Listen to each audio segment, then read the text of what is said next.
Good morning. Today is section 45, verses 23 through 33.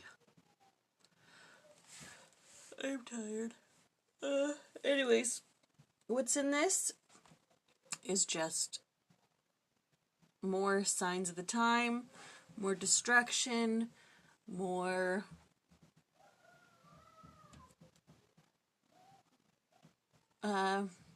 just not fun stuff. So let's jump into it. In 25 it says, until the times of the gentiles shall be fulfilled. Not quite sure what that is, but Joseph Fielding Smith says, the prophecy in section 45, verses 24 through 29 of the Doctrine and Covenants regarding the Jews was literally fulfilled. Jerusalem, which was trodden down by the Gentiles, is no longer trodden down, but is made the home for the Jews. They are returning to Palestine, and by this we may know that the times of the Gentiles are near their close. The words of the prophets are rapidly being fulfilled, but it is done on such natural principles that most of us fail to see it. And then in 26 it talks about men's hearts shall fail them. Y'all know that's happening.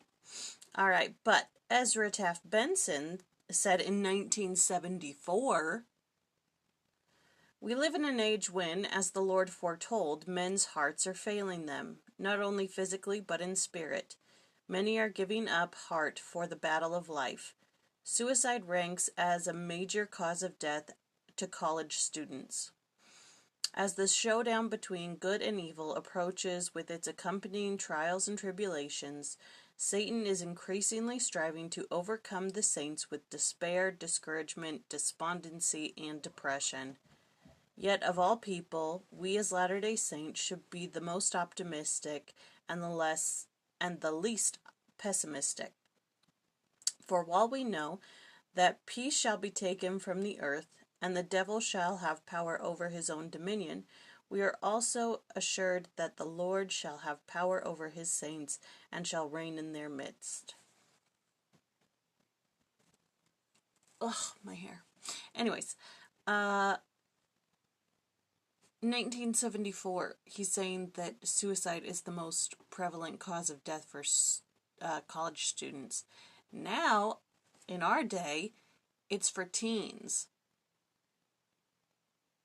And if any of you know the stats on that, you know men's hearts are failing them pretty rapidly. And that was 1974, he's saying that we live in an age when men's hearts are failing them, not physically, but in spirit. You're like, yeah, it's increased a lot. All right, then, in 27, it says, the love of men shall wax cold. That's happening too. The expression is the same as that found in Matthew 24:12, where we read, and because lawlessness has abounded, the love of the many, this indicates more than a few, shall wax cold. Love here means Christian unity and harmony. Where in the Christian world does that love, that oneness, prevail? There is an abundance of cooperation based on self-interest or family connections. But where is the genuine Christian love, true, unselfish, constant? Its absence in the majority of men is one of the signs of the end. Yeah. The love of men, because of lawlessness that abounds, the love of many shall wax cold. You know, you see all these protests saying, you know, that there's no equal rights. You see these demonstrations, these cities burning.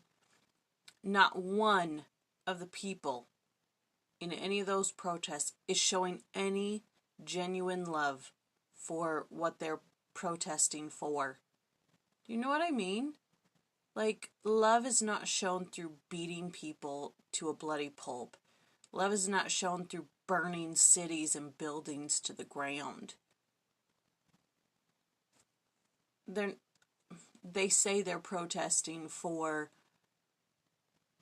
everybody to be united and everybody to be one, but they're not. To be one, you have to have this love for one another, not this self-interest or this. Y'all know what I'm saying. Y'all know. All right. And then in 28, a light shall break forth. It shall be the fullness of my gospel. The word light is used in the scriptures to refer to several things having to do with the Lord and his gospel.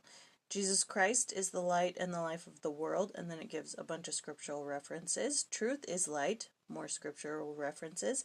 In this revelation, light is given as being representative of the fullness of the gospel. Also, the Savior uses the word light many times in sections 88 and 93 in referring to himself.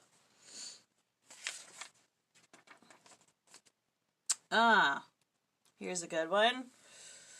31. A desolating sickness shall cover the land.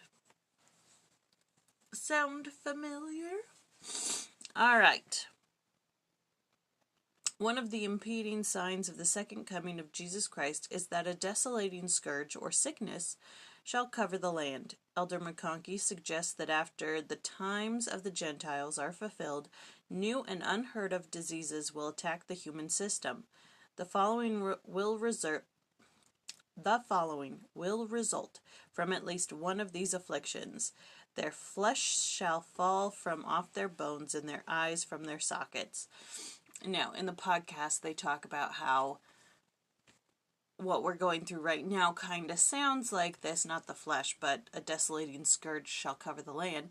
But the guest speaker said, I'm sure that in 1918, when they had the Spanish flu, oh my gosh, I can't speak. I'm sure they thought that was the desolating scourge, and it could be. It could be several.